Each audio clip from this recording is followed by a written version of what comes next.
ఉషోదయం Telugu news ఛానల్కు స్వాగతం సుస్వాగతం. మరొక కొత్త కథనంతో ఈరోజు మీ ముందుకు రావడం జరిగింది. ఎంత వద్దనుకున్నా సరే ఈ వార్త చెప్పవలసి వస్తుంది. ఎందుకంటే పరిస్థితుల ప్రభావం, ప్రేక్షకుల కోరిక మేరకు మరి చెప్పాల్సి ఉంటుంది. అదేవిధంగా మరి నిన్న మొన్నటిదాకా చాలా చోట్ల మరి తడిసి ముద్దయినటువంటి రెండు తెలుగు రాష్ట్రాలు, అందులో మనకు చాలా భారీ నష్టమే జరిగింది. ఇప్పుడు వాతావరణ శాఖ కూడా మళ్ళీ ఒకసారి హెచ్చరించింది. అక్కడక్కడ ఇప్పటికీ కూడా వర్షాలు పడుతూనే ఉన్నాయి. ఆ పడుతున్నటువంటి క్రమంలో నిన్న మొన్న చాలామంది ప్రజలు ఇప్పుడిప్పుడే ఇళ్లకు చేరుకొని వాళ్ళ సామాన్లు తెచ్చుకొని ఇల్లునంతా శుభ్రం చేసుకొని ఇంట్లో ఉన్నటువంటి పరిస్థితులలో మళ్ళా వాతావరణ శాఖ మరొక షాక్నిచ్చింది. ఆ షాక్ నుండి మళ్ళా తేరుకోలేనటువంటి పరిస్థితి. ఎందుకంటే మళ్ళీ వానలు కుడుతూనే ఉన్నాయి. ఏ సందర్భంలో ఏం జరుగుతుందో తెలియనటువంటి పరిస్థితులలో మరి ఈ వారం రోజులు ఎడతెరిపి లేకుండా కురుస్తున్నటువంటి భారీ వర్షాలతో కొంత హైడ్రా కూడా కొంత ఆగినటువంటి పరిస్థితి. తన పనులను తాత్కాలికంగా నిలిపివేసి మళ్ళీ ఈరోజు తిరిగి తన కార్యక్రమాలు తను చేసుకుంటూ పోతుంది. మరి ఈ హైడ్రా విశేషాలు ఏంటో ఒకసారి చూసుకుందాం. రాష్ట్ర ప్రభుత్వం ప్రత్యక్షంగా చేపట్టినటువంటి ఈ హైడ్రా మరి కమిషనర్ రంగరాజ్ గారు ఒక కీలక ప్రకటన అయితే చేశారు. ఆయన ఏమన్నాడంటే, నివాస యోగ్యమైనటువంటి నివాసం ఉంటున్నటువంటి ఇండ్లను, ప్రజలు ఉంటున్నటువంటి ఇండ్లను కూల్చివేయము. కొత్తగా కడుతున్నటువంటి ఏవైతే నిర్మాణాలు ఉంటాయో వాటిని మాత్రం ఖచ్చితంగా కూలుస్తామని అన్నాడు. దీన్ని బట్టి చూస్తే మొన్నటి వరకు అధికార పార్టీ, ప్రతిపక్షము అనేక విధాల ఒత్తిళ్ల మధ్యన ఎన్ని ఒత్తిళ్లు వచ్చినా తలొగ్గనటువంటి మరి హైడ్రా టీము మరి ఒక్కసారిగా ఎందుకు అసలు మరి వెనక్కి తగ్గినట్టు అనిపిస్తుందో అది అర్థం కాని పరిస్థితి. మరి ఇది అధికారుల ఒత్తిడా లేకుంటే మరి అధికారుల ఒత్తిడి కాకపోవచ్చు, ఒకవేళ మరి అధికార పార్టీ ఒత్తిడా? ఇది సమస్య కొంచెం లోతుగా మనం ఆలోచనలోకి వెళ్ళిపోదాం. నిన్న మొన్నటి వరకు దూకుడు పెంచి ఎక్కడ బఫర్ జోన్లో ఉన్నా, మరి ఎక్కడ ఎఫ్టీఎల్లో ఉన్న నిర్మాణాలను ఉన్నా సరే వెంటనే కూల్చివేత కార్యక్రమాలు నిర్వహించినటువంటి పరిస్థితి. ఆ కూల్చివేత కార్యక్రమాలు అది కనీసం నోటీసులు ఇవ్వకుండా కూడా కూల్చివేతలు చేసినటువంటి మరి హైడ్రా. ఈ హైడ్రా చాలా వరకు హైదరాబాద్లోనే కాదు, రాష్ట్రంలో మొత్తం కూడా ఒక పెద్ద చర్చానీయమైనటువంటి అంశం. మరి ఈ పరిస్థితులలో ఇప్పుడు ఒక కొత్త సంచలనాత్మకమైనటువంటి నిర్ణయానికైతే వచ్చింది. సరే, మీరు అనుకుంటున్నట్టు ఒక వెసులుబాటు ఇవ్వడం అనేది మంచిదే, కానీ మరి ఎఫ్టీఎల్లో పరిధిలోకి వచ్చేటి వాటికి కూడా నిర్మాణాలు ఆల్రెడీ జరిగి ఉన్నాయి. అదేవిధంగా బఫర్ జోన్లో ఉన్నటువంటి ఆల్రెడీ అవి కూడా కట్టి మరి అందులో కొంతమంది ప్రజలు నివాసం ఉంటున్నటువంటి పరిస్థితి. మరి ఈ నివాసం ఉంటున్నటువంటి పరిస్థితుల్లో వీటిని కూడా కూల్చేస్తారా, లేకుంటే మరి కేవలం ఉంచుతారా? ఇది కొంచెం వెంటనే మరి ప్రజలకు తెలియజేయాల్సినటువంటి అవసరం అయితే ఉంది. ఎందుకంటున్నామంటే నిన్న ఆయన బీజేపీ నేత ఆయన మాట్లాడుతాడు, రాజాసింగ్ గారు. ఆయన ఏమంటున్నాడంటే, ఫాతిమా బిల్డింగ్ని ఎప్పుడు కూలగొడతారు అని. అందరికో పరిశాన్ ఉంటే ఈయనకో పరిశాన్ ఉంది. ఫాతిమా బిల్డింగ్ ఎందుకనంటే ఆయన ఆవేదన అంత ఏంటంటే, హిందువుల ఇండ్లు మాత్రమే కూలగొడుతుర్రు, ముస్లింలు ఒకటి కూడా కదిలిస్తలేరు అని ఆయన అంటారు. అంటే ఈయన కొంచెం ఎప్పుడప్పుడు ఇట్లాంటి కాంట్రవర్షన్ చేసే అలవాటు ఈయనకు ఉన్నది, అది మనకు అందరికి తెలిసిందే. ఏదైనా చిన్న ఏదైనా జరిగినప్పుడు మరి ఈయనకి ఏదైనా సంచలనం కావాలనుకుంటుందో ఎట్లా అనుకుంటాడో తెలియదు, కానీ ఇట్లాంటివి అంటుంటాడు. ఇప్పుడు ఒకవైపు హైడ్రా ఎవరిని వదిలిపెట్టేది లేదు, ఆడు ఎవడైతే నాకేంది, చట్ట పరిధిలో ఖచ్చితంగా వాళ్ళ మీద చర్యలు ఉంటాయి. హైడ్రా పూర్తిగా గవర్నమెంట్ హైడ్రాకు ముఖ్యమంత్రి గారు పూర్తి సర్వాధికారాలు ఇచ్చేసారు హైడ్రా టీంకు. వాళ్ళు తీసుకున్న నిర్ణయమే ఫైనల్ అవుతుంది. ఇది బల్లగుద్ది చెప్తున్నటువంటి విషయం. ఇంత చెప్పినా కానీ కూడా మళ్ళా ఆయన పాత సామెతకే పోతుంది. అంటే మరి ఆయన చెప్పిన అటువంటి ఆయన అడిగినటువంటి సందేహం మరి అది కూడా నిజమెంత అబద్ధం ఎంత అది కూడా తేల్చాల్సినటువంటి అవసరం హైడ్రా టీంకు ఉంది. ఇంకోటి ఏంటంటే, ఇవాళ కొన్ని చిక్కు ప్రశ్నలు అయితే, కొన్ని సందేహాలు అయితే మన ముందు ఉన్నాయనే చెప్పుకోవాలి.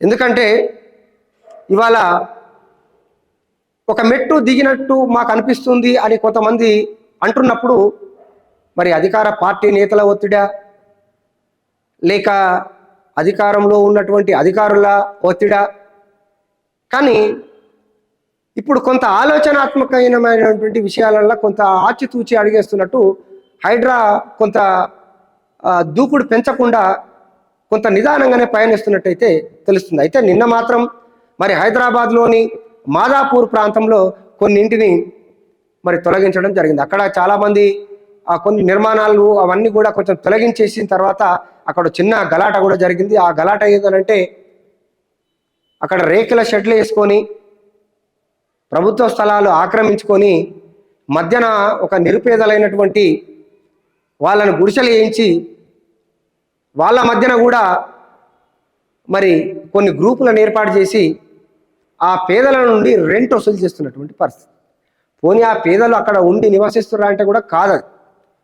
ఈ దళారులు ఎవరైతే ఉన్నారో, ఈ అక్రమార్కులు ఎవరైతే ఉన్నారో వాళ్ళు ఈ గుడిసెలేసి వేయించినటువంటి వాళ్ళు ఎవరైతే గుడిసెలు వేసుకున్నారో వాళ్ళ దగ్గర వీళ్ళు రెంటు పేరు మీద డబ్బులు వసూలు చేస్తున్నటువంటి పరిస్థితి కేవలం ఆ ప్లేస్కు. అంటే ఈ విధమైనటువంటి ఒక చీటింగ్ కూడా ఇవాళ బయటపడ్డటువంటి పరిస్థితి. ఇట్లాంటి సందర్భంలో ఇవాళ రాష్ట్ర ప్రభుత్వం అయితే ఒక గొప్ప నిర్ణయం అయితే తీసుకుంది. ఏంటంటే మొన్నటిదాకా హైదరాబాద్కు పరిమితమైనటువంటి ఈ హైడ్రా ఇప్పుడు ఔటర్ వరకు విస్తరించడం, ఆ తర్వాత ఇది ఇంకింత మంచి ఫలితాలు రావడం వల్ల అనేక మంది కోరిక మేరకు అది వాళ్ళ జిల్లాలు రాష్ట్రాల వరకు కూడా విస్తరించడం. ఇప్పుడు ఆయన ఒక మాట ఏమంటుండంటే ఖచ్చితంగా ప్రతి జిల్లాలో ఒక police station, HYDRAA police station ఏర్పాటు చేయాలి, ఒక ఎస్పీ స్థాయి అధికారిని నియమించాలి, అప్పుడే మనకు నిజమైనటువంటి చెరువుల పరిరక్షణ జరుగుతుందని చెప్పి ఒక మంచి మాటనే. అది ప్రజలు దాన్ని స్వాగతిస్తారు, ఆ ప్రజలు దాన్ని ఆహ్వానిస్తారు. ఒక మంచి నిర్ణయం అనేది మేము కూడా తెలియజేస్తున్నాం.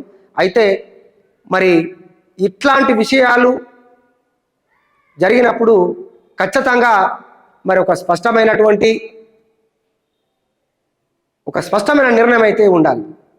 ఎందుకంటున్నామంటే ఇవాళ హైడ్రా చేపడుతున్నటువంటి నాలాలు కావచ్చు, అదేవిధంగా పార్కులు కావచ్చు, ఇవాళ మరి ఎఫ్టిఎల్ బఫర్ జోన్లో ఉన్నటువంటి ఇంకా కొన్ని విద్యా సంస్థలు అయితే ఇప్పటికీ వాటిని బుల్డోజర్లో తీసుకుపోయారు, ఆడబెట్టిరు.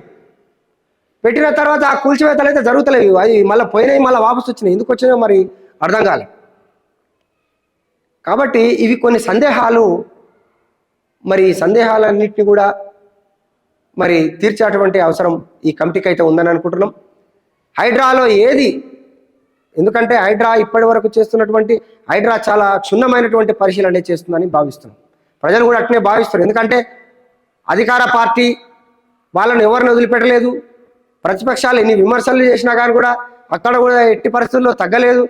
ఆఖరికి రాష్ట్ర ముఖ్యమంత్రి సోదరుడైనటువంటి ఆ ఇంటికి కూడా నోటీసులు ఇవ్వడం అనేది మన అందరికీ తెలిసిన విషయం. ఇట్లాంటి సందర్భంలో మనం ప్రభుత్వం మీద కానీ హైడ్రా మీద కానీ నిందలేసే పరిస్థితులు లేం. ఎందుకంటే తన పని తను చేసుకుంటూ పోతుంది, అది సవ్యంగా చేసుకుంటూనే పోతుంది. కాబట్టి ఇవాళ హైడ్రాను ఈ విధమైనటువంటి మరి కూల్చివేతలు చేపట్టడం అనేది మేమేమనుకుంటున్నామంటే నిజంగా నిరుపేదలు ఉంటే, నిజంగానే వాళ్ళు గుడిసెలేసుకొని ఉన్నట్టయితే ఈ హైదరాబాద్లో దాదాపుగా ఒక 20-30% మంది నిర్వాసితులు మరి గుడిసెలు వేసుకొని బతుకుతోని శివారు ప్రాంతంలో బతుకుతున్నటువంటి వాళ్ళు కూడా ఉన్నారు. మరి ఇలాంటి వాళ్లకు నిజంగానే మీరు అలాంటి ప్లేస్లలో ఏమన్నా కూల్చివేతలు కనుక చేసినట్టయితే ఆ నిరుపేదలకు కనీసం ఒక దగ్గర గూడును జీవించండి. వాళ్ళేం కబ్జా చేయాలని పెట్టుకోలేరు, వాళ్ళేమి అమ్ముకొని దంద చేయాలని పెట్టుకోలేవాళ్ళు. వాళ్ళు హైదరాబాద్కు బతకడానికి వచ్చి వాళ్ళు జీవిస్తున్నటువంటి పరిస్థితి. ఈ జీవిస్తున్నటువంటి క్రమంలో కొన్ని ఇబ్బందులు కూడా కావచ్చు. ఎందుకంటే అది బఫర్ జోన్లోనే వేసుకున్నారా, లేకుంటే ఇంకా బస్టాండ్లో వేసుకున్నారా, రకరకాల ప్లేస్లలో వేసుకున్నారు. మేమేమంటున్నాం అంటే తొలగించడం అనేది మంచిదైనప్పటికీ కూడా ఇలాంటి పేదలు ఎవరైతే ఉన్నారో ఈ పేదలనంతా ఒక దగ్గర ఒక మంచి ప్లేస్ గవర్నమెంటే చూసి వాళ్ళందరికీ కూడా ఇండ్లు కట్టించే పరిస్థితి తీసుకురావాలని చెప్పి కూడా మేము కోరుకోవడం జరుగుతుంది. మేము కోరుకోవడం కాదు, ప్రజలందరూ కూడా కోరుకుంటున్నది కూడా అదే. ఎందుకంటే ఆ ప్రజలు నిన్న ఏడుస్తుంటే చాలా బాధ అవుతుంది. నిన్న ఒక 2-3 పాపం కిరోసిన్ కూడా పోసుకున్నారు, మేము తలగబడి చచ్చిపోతామని. ఒక చిన్న గొడవ కూడా జరిగింది మాదాపూర్లో. అంటే ఇట్లాంటి పరిస్థితులలో పాపము ఒక అక్క అందులో ఏడ్చుకుంటా లబో దిబో అని మొత్తుకుంటూ, మేము ఇన్నేళ్ల నుంచి ఇక్కడ బతుకుతున్నాం, మేము ఎక్కడ పోవాలి ఇప్పుడు అని చెప్పి ఆ అమ్మాయి ఏడుస్తున్నటువంటి ఆ తీరును చూస్తే అందరికీ కళ్ళల్లో నీళ్లు తిరిగేటువంటి పరిస్థితి. ఇలాంటి పేదల ఇండ్లను కూర్చేటప్పుడు మాత్రం ఖచ్చితంగా ఒక నోటీస్ అయితే ఇవ్వాలి. ఎందుకంటే ఒక గిన్నె కాడి నుంచి, ఒక గిలాస కాడి నుంచి మొదలుకుంటే ఆ స్థాయి కార్మికులకు అది చాలా విలువైన వస్తువుగానే చూస్తారు. కాబట్టి వాళ్ళు ఎంతో కష్టపడి దాచుకొని ఆ చిన్న నిర్మాణాన్ని చేసుకొని వాళ్ళు జీవిస్తున్నటువంటి పరిస్థితుల్లో హైడ్రా టీం వెళ్ళేటప్పుడు ఖచ్చితంగా మరి హైకోర్టు కూడా వీళ్ళకి సూచనలు చేయాలి. ఎందుకంటే పేదలకంటూ ఒక చట్టం ఉన్నది, ఆ చట్ట ప్రకారం నడుచుకోవాలని చెప్పి మేము కూడా కొన్ని సూచనలు చేస్తున్నాం.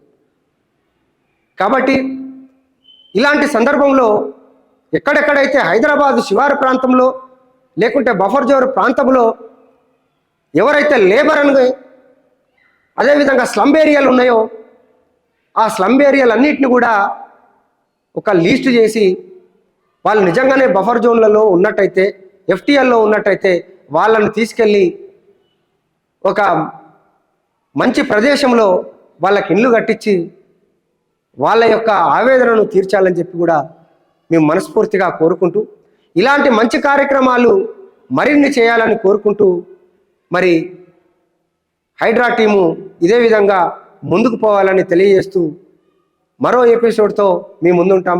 ఉషోదయం తెలుగు న్యూస్ ఛానల్.